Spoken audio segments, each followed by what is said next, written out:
माँ को मैंने खुद अपने दोस्त के साथ भेजा मजे करने के लिए। दोस्तों, कैसे हैं आप सब। आज जो कहानी मैं आप लोगों को सुनने जा रहा हूँ, ये कहानी है मेरी माँ और मेरे दोस्त के बीच की। दोस्तों, कैसे हैं आप सब। मेरी माँ का नाम रुचिका है और मेरी माँ की उम्र 40 साल है। मेरा नाम सुशील है और मेरे पिताजी का नाम मयंक है। मेरे पिताजी की उम्र 50 साल है। मेरी माँ और मेरे पिताजी की उम्र के बीच में 10 साल का गैप है।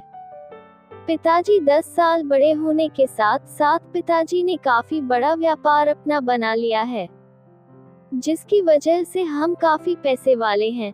हमारे गांव में काफी बड़ी खेती है, लेकिन हम दिल्ली शहर में रहते हैं।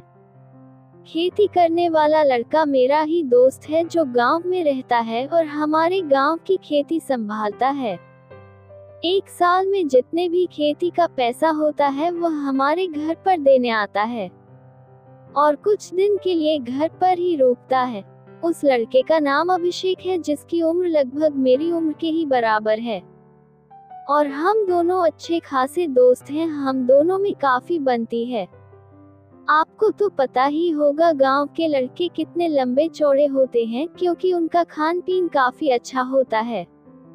दूध दही खाकर अपने शरीर को एकदम ताकतवर बना लेते हैं, जिसकी वजह से उनको देखकर के बड़ी उम्र की औरतें काफी आकर्षित हो जाती है।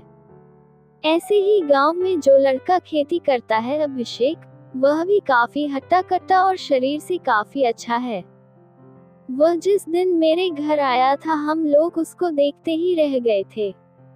अभिषेक ने मेरी माँ को जब देखा था तो मेरी माँ को देखाता ही रह गया था, क्योंकि माँ अपनी उम्र से कुछ ज्यादा ही छोटी दिखाई देती है और काफी सुंदर भी है। पैसे की वजह से माँ अपने ऊपर पूरा ध्यान देती है और नए नए कपड़े पहनती है और पिताजी को सिर्फ अपने बिजनेस की पड़ी रहती है। पिताजी पैसे के बारे में ही सोचते हैं, कभी भी अपनी बीवी के बारे में कुछ नहीं सोचते हैं। मैंने पिताजी और माँ की कई बार लड़ाई देखी है, जिसे देख के मुझे काफी गुस्सा आता है। और आपको पता ही है, जब मर्द की उम्र औरत से ज्यादा होती है तो औरत रात को रोज लड़ाई करती है। लेकिन मैं इसमें कुछ भी नहीं कर सकता था, क्योंकि माँ और पिताजी का ये आपस का मामला था। लेकिन जिस दिन अभिषेक आया था, माँ के चेहरे की रौनक ही बदल गई थी। माँ अभिषेक का ऐसे ख्याल रखती थी जैसे कोई उनके घर से आया हो और कोई खास इंसान आया हो। मेरी माँ का पहनावा बिल्कुल बदल चुका था। वह इतनी सजने संवरने लगी थी कि मानो मैं क्या ही बताऊं। मैं अपनी माँ को बहुत अच्छे से जानता था। मेरी माँ कोई काम औरत नहीं थी, बहुत चालू औरत थी। मुझे माँ पर काफी गुस्सा भी आता था। कभी हमारे दूध वाले से खूब बातें करती थी, तो कभी राह चलते किसी भी आदमी को देखने लग जाती थी। मैं समझ रहा था कि माँ क्या चाहती थी, लेकिन मैं अपनी माँ से बोल भी नहीं सकता था। आपको तो पता ही है, जब औरत अपने पति से लड़ने लगे तो उसको एक ऐसा आदमी चाहिए होता है जिससे वह अपने दुख सुना सके और उससे बातें कर सके। बाकी तो आपको पता ही औरत क्या चाहती है। दोस्तों, जो बात मैं आपको बताने जा रहा हूँ, वह बात आप बिल्कुल ध्यान से सुनिएगा। आपके मतलब की बात है। अगर आप बिल्कुल खुल्लम खुल्ला कहानी सुनना चाहते हैं, जो आप YouTube पर ढूंढते हैं, लेकिन आपको बिल्कुल खुल्लम खुल्ला कहानी नहीं मिलती है, वैसी कहानी हम सिर्फ 100 रुपए में 5 देते हैं। चाहे तो आप माँ बेटे की खरीद सकते हैं, चाहे तो बहन भाई की खरीद सकते हैं। ऐसी कहानी होगी जिसमें सब कुछ खुल्लम खुल्ला बोला होगा। अगर आप चाहे तो अपने नाम की भी कहानी बनवा सकते हैं, जैसी चाहे वैसी वह कहानी आप 1000 रुपए में बनवा सकते हैं। स्क्रीन पर एक नंबर आ रहा होगा, जल्दी से देखिए और इस नंबर को सेव कर लीजिए, जिससे पहले के नंबर हट जाए और हमको मैसेज करिए व्हाट्सएप पर कि हमें कहानी खरीदनी है।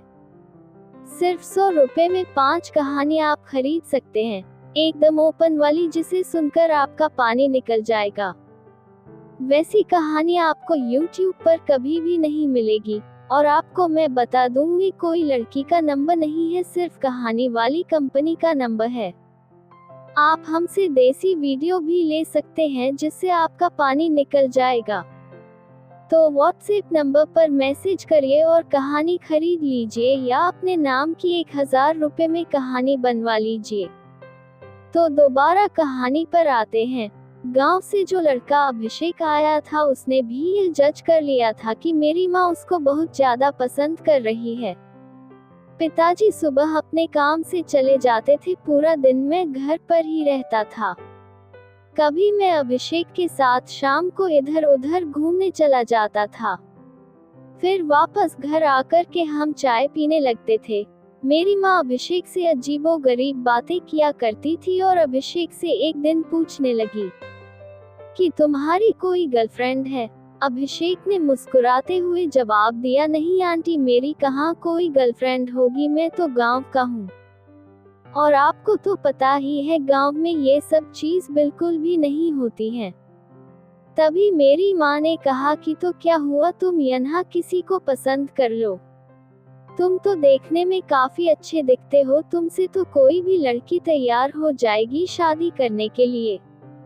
मैं माँ का इशारा समझ रहा था कि माँ क्या कहना चाहती है, लेकिन मैं कुछ बोल भी नहीं सकता था।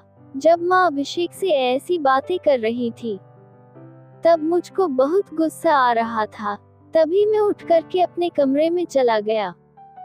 मुझे इतना ज्यादा गुस्सा आ रहा था कि मैं सामान फेंकना चालू कर दिया।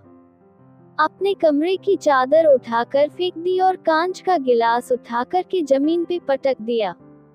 आवाज नीचे तक पहुंच गई। तभी मेरी माँ और अभिषेक भागते हुए मेरे कमरे में आ गए। मेरी माँ ने मुझसे कहा कि यह क्या कर रहे हो बेटा तुम। मैंने गुस्से में कहा, आप जो कर रही हो वह क्या कर रही हो। तो अभिषेक ने कहा कि क्या हो गया भाई तुमको। मैंने कहा तुम आज के आज ही गांव चले जाओ। उसने कहा पर क्यों। मैंने कहा मेरी माँ को भी ले जाओ, क्योंकि मेरी माँ अगर यहाँ रहेगी तो मेरे पिताजी से लड़ती रहेगी। कुछ दिन मेरी माँ गांव में रहेगी तो शायद उसका मूड बदल जाएगा। माँ ने कहा नहीं, मैं क्यों जाऊं। मैंने कहा आपको तो पता ही आपको क्यों जाना है, लेकिन आप तो सिर्फ मेरे सामने नाटक कर रही हो, तो चली जाओ अभिषेक के साथ। ऐसा सुनकर मेरी माँ चिल्लाने लगी और बोलने लगी, आने दे तेरे पापा को, मैं तेरे बारे में बताती हूँ। तू क्या उल्टी सीधी बातें कर रहा है। मैंने कहा ठीक है माँ, देखते हैं आप पापा को क्या बताती हो, लेकिन मैं भी पापा को सब कुछ खुलकर बता दूंगा जो मैंने आप में महसूस किया है। कभी आप दूध वाले से ज्यादा बातें करने लग जाती हो, तो कभी मेरे कॉलेज के टीचर से, तो कभी किसी से, तो कभी किसी से। आज अभिषेक से आप बहुत ज्यादा चिकनी चुपड़ी बातें कर रही हो। मुझे पता है आपकी उम्र पापा से 10 साल छोटी है, लेकिन पापा कर भी कह सकते हैं। मैं तो कहना चाहता हूँ कि आप कुछ दिन के लिए अभिषेक के साथ गांव चली जाओ। मैं आपको खुश देखना चाहता हूँ और चाहता हूँ घर में शांति बनी रहे। कुछ दिन तक आप और अभिषेक साथ में रहना, जो मर्जी करना। मैं पापा को कुछ नहीं बताऊंगा, लेकिन जब तक आपकी इच्छा ना भर जाए तब तक आप वापस मत आना। पिताजी से बोल देना गांव में खेती देख रही हूँ। माँ कुछ नहीं बोली, माँ चुपचाप मेरी बातें सुनती रही थी सिर्फ। दोस्तों, अगर आपको 100 रुपए की 5 एकदम खुल्लम खुल्ला कहानी सुनाई है जिसे सुनकर आपका पानी निकल जाएगा, तो स्क्रीन पर एक व्हाट्सएप नंबर जो मैंने दिया था, पहले उसे नंबर को सेव करके मुझको मैसेज करिए, कहानी खरीदनी है। 100 रुपए में 5 कहानी आपको माँ बेटे की बिल्कुल खुल्लम खुल्ला मिल जाएगी। 100 रुपए की 5 कहानी बहन भाई की बिल्कुल खुल्लम खुल्ला मिल जाएगी। जल्दी से मैसेज करिए और मस्त मस्त कहानी सुने। और साथ में आपको अगर वीडियो चाहिए देसी वाले तो वह भी हम देते हैं। पीछे जो मैंने नंबर व्हाट्सएप का दिया था आप उसे पर मैसेज करिए, कहानी खरीदनी है, आपको कहानी मिल जाएगी। तो वापस कहानी पर आते हैं। तो अभिषेक भी मेरी बातें सुनता रहा। दोस्तों, कहानी का पहला भाग यही तक था। आपसे जल्दी मुलाकात होगी कहानी के दूसरे भाग में, तब तक के लिए बाय बाय।